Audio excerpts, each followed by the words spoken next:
I'm Ed Murrow. The name of the program is Person to Person. And again tonight we'll follow our live cameras on a couple of informal visits. We're going up to the Catskills, about 90 miles from here, where you'll meet the heavyweight champion of the world, Rocky Marciano. And then we'll go a few miles away to meet the challenger, Ezzard Charles. They're training, both of them, up in country where, not far from where Rip Van Winkle took a nap. But there will be no napping next Thursday night when these two young gentlemen meet in the Yankee Stadium. We'll be ready to go in just 20 seconds. Rocky Marciano is 29 years old, married, and has a young daughter. They live in Brockton, Massachusetts. He came from a family of 6 brothers and sisters. He worked as a dishwasher on a road construction gang, and he served overseas with the combat engineers for about a year. He turned professional about a year after he got out of the Army. That was in 1948. And since January, Rocky has been in training on the grounds of Grossinger's Hotel at Liberty, New York. That's the hotel. But Rocky seldom goes into it because his quarters are at the end of an airfield, conveniently isolated just a few miles away. Since Rocky became a fighter, he has never lost. He's won 40 of his 45 bouts by knockouts. He won the heavyweight title from Jersey Joe Walcott and has defended it twice. Rocky, how are they treating you up there in the mountains? Great. Fine, Ed. This is a wonderful training camp. You ever get lonely up there? No, it's pretty busy up here, and I don't have too much time to think, but I certainly miss my wife and family. Mm-hmm. That's a modest enough looking house. Would you like to take us through it? Fine.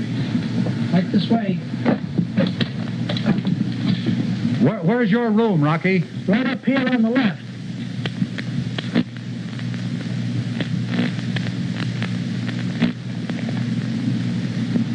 You're up a little late tonight, aren't you, Rock? Yes, but this is a very special occasion.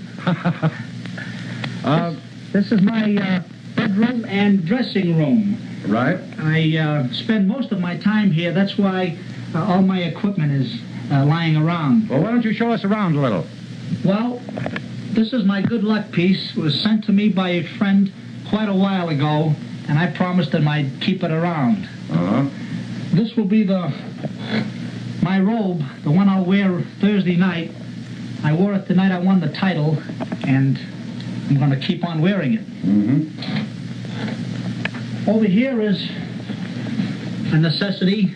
Yeah. I weighed in today at 189 pounds. Uh-huh. This is my rubbing table and where I do my calisthenics. Mm-hmm. After a workout, I do about 20 minutes of exercises right here, and then I get a fresh rub down. What do you use the football for? This football gives me a certain amount of exercise too, but I use it mostly for a pillow when I rest here for my rub downs. Rock, tell me this, do you meet any interesting people when you're doing your road work?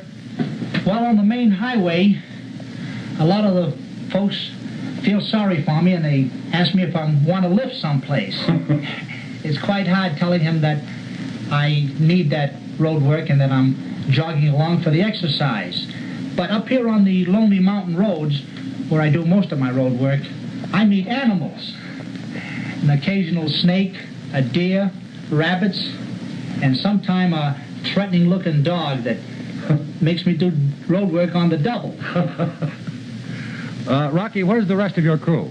Why, they're right downstairs, Ed. Could we go down? Certainly. Rocky, do you ever get tired of walking? No, it's my favorite exercise and pastime. Since it helps me in my boxing, I like to do it. Uh-huh. This is my dad right here. Good evening, Mr. Marciano. And do it for them. This is my manager, Al Weil. Evening, Al. How are you, Ed? Fine, thanks. Trainer Charlie Goldman. Oh, Charlie, where'd you get that shirt? Oh, yes, Mr. Morrow. Co-trainer Al Colombo. Yeah. How are you, Al? Fine, thanks, Mr. Morrow. And this is our chef, Rhino, Al Rhino. Good evening, Al. How do you do, sir? Al is probably the most important member of the community, isn't he? I feel that sometimes, Ed. Mr. Marciano, what kind of a kid was Rocky? Very fine boy. And he loves sport very much. Anytime you want to see Rocky, you go to the playground, he's there. Uh-huh. Didn't give you any trouble? Never. Al, you've handled Rocky a long time now, but when you first got him, did you realize you had a champion in your hands?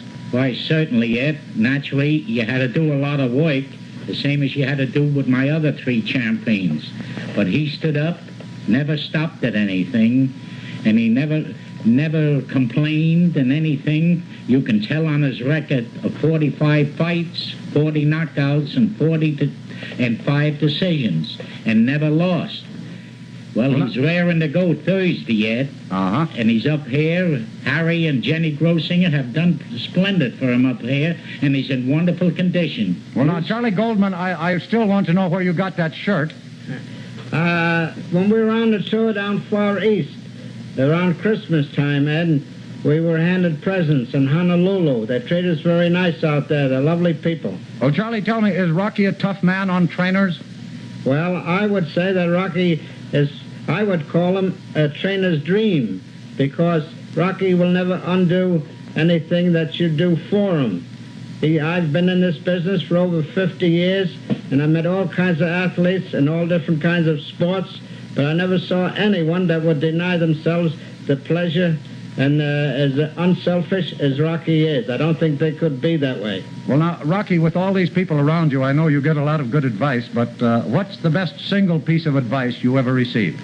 The one I've used, Ed, the one advice that I have really put to use is the one my co-trainer Al Colombo here gave me a long time ago. He says, Rock, why don't you try fighting? Give it a good try. Let's be serious about it and go to work. I think someone once told you also that you ought to listen to people who knew what they were talking about, That's didn't right, Ed. My dad told me that when you go to New York and your trainer and manager want to help you, listen to them because they know what they're talking about. Well, Rock, even up there in that mountain air, it must be a little stuffy inside. Let's go outside and talk a little shop, shall we? Fine, Ed. Excuse me, boys. Rocky, when you were a kid in Brockton, did you ever daydream about being the champion? Ed, as a kid, I dreamt about all sports. I loved baseball and football. It wasn't until I got out of the Army and started to box a little bit that I dreamt of becoming a champion in fighting. Uh-huh. Well, you've got a reputation for being what I think is generally called a killer in the ring. Is that true?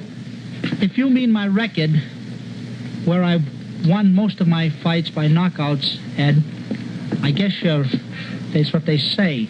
But actually, my wife tells people that I'm not so tough outside the ring. Rock, what does a fighter think about on the night of a big fight? We try not to think too much about the fight itself. We think about, of course, we have that on our mind. We try to relax, try to get a little sleep in there somehow. But, of course, the fight is on our mind, and we hope that everything we've been practicing up here at camp will go good in the fight and prove that we've actually learned something in there. Well, now, Rock, with 40 knockouts in 45 fights, you're certainly qualified to answer this one. What do you think about when a man is knocked down and they start the count? Will he get up before the count of 10? That's the one thing we think about, Ed. Of course, we're happy that we've knocked him down. That's an advantage towards us. It shows the man that we've still got the fight under control. But then we think, what'll I do if he gets up? What will be my best plan of attack if the fellow gets up before 10? And then we'll go right to it. So you really sort of spend that time planning your strategy for what comes later. Is that right? That's right, Ed. Well, Rocky, would you hang around a moment? Because we're going to come back to you after we've had a chance to visit with Ezzard Charles over in Monticello. Fine. Ezzard Charles is 32 years old. He's an only son. He was born in Georgia, raised by his grandparents in Cincinnati. He worked his way through high school selling papers, washing cars, and also working as a porter. Like Rocky Marciano, he rose to fame and fortune